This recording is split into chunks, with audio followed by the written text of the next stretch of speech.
अनि मैले यो चाहिँ किन देखाएँ भन्दाखेरि यति चाहिँ यो पिच चाहिँ कसरी गरियो के, यति चाहिँ अथवा यो जुन ढलान चाहिँ यति मात्रै गर्नुको कारण चाहिँ के, अहिले तपाईहरुलाई चाहिँ एकदम अचम्म लाग्दो दृश्य देखाउँछु।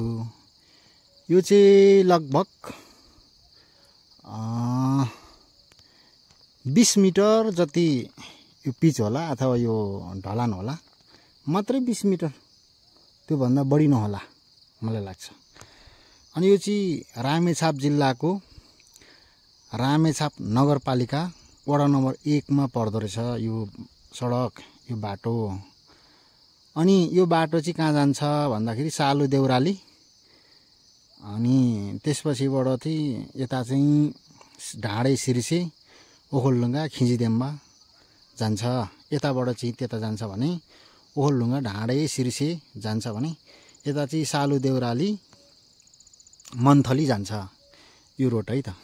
अनि मैले यो चाहिँ किन देखाएँ भन्दाखेरि यति चाहिँ यो पिच चाहिँ कसरी गरियो के, यति चाहिँ अथवा यो जुन ढलान चाहिँ यति मात्रै गर्नुको कारण चाहिँ के, अब तपाईँ यहाँ हेर्नुहोस् है त, यो तपाईले यहाँ भन्दा उता यहाँ तपाईले यहाँ के भन्छ यो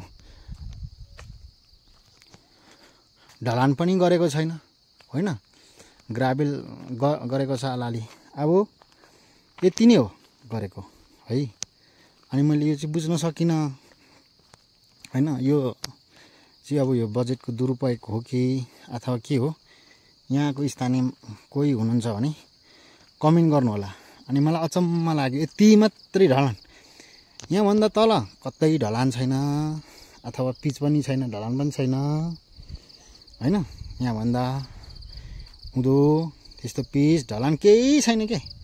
तर यति मात्रै यहाँदेखि सुरु हुन्छ, मैले तपाईलाई देखाएँ, मात्रै यहाँदेखि सुरु भएर लगभग यो 20 मिटर मात्रै चाहिँ यो ढलान गरिएको छ अथवा ढलान गरिएको अथवा पिच गरिएको होला जस्तो लाग्यो। अनि यो चाहिँ यति गर्नुको कारण चाहिँ किन होइन, अचम्म छ नि त नेपालको विकास। अब पिच ढलान गर्दाखेरि त धेरै लामोसम्म गर्नुपर्ने होला, अथवा घुमाउरो अप्ठ्यारो त्यस्तो हो भने त फेरि घुमाउरो अप्ठ्यारो त यहाँ त प्रत्येक ठाउँमा घुमाउरो अप्ठ्यारो छ होइन। अब यहाँ ग्राभेल गरिरहनु भएको छ, गर्नुभएको रहेछ, तर अब यति ठाउँ चाहिँ किन हैन। अनि नेपालको विकास यति छ, यस्तो छ। ल हेर्नु त, अब यो गर्नु खोजेको के हो हैन, यसले दिनु खोजेको सन्देश के हो, यो विकास क्या नेपालको विकास नि हैन। यति अलिकता अचम्म लाग्यो, यहाँदेखि ढलान भएर मात्रै हो त्यति ढलान भएको। अनि तल पनि ढलान सलान पनि छैन, पिच पनि छैन। अब यता माथि पनि ढलान पनि छैन, पिच पनि छैन।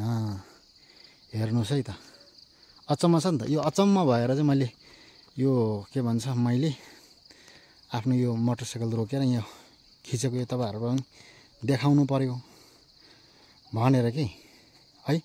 अचम्म छ नि त, मात्रै 20 मिटर यो ढलान भएको छ कि, मात्रै 20 मिटर होला। यो नाप्यो भने 20 मिटर भन्दा बढी नहोला गोलाइमा छ। अब यो अब अरू ठाउँमा अप्ठ्यारो, यहाँ अप्ठ्यारो भएर यसो गरेको हो नि, अरू ठाउँमा पनि त्यति धेरै अप्ठ्यारै छ हैन।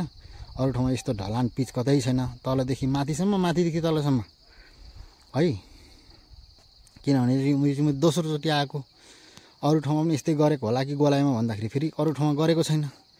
तलबाट आउँदाखेरि अनि माथिबाट आउँदाखेरि पनि गरेको छैन।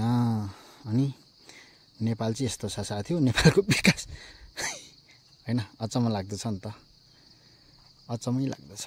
ल हेर्नुहोस् नेपालको विकास है, यो के गरेको हो। यहाँको स्थानीय जो हुनुहुन्छ उहाँहरूले यो भिडियो देख्नुभयो भने कमेन्ट गर्नु होला।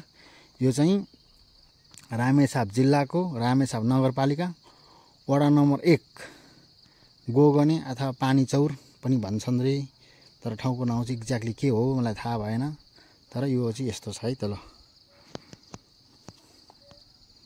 यो चाहिँ यस्तो छ है, तल पनि छैन।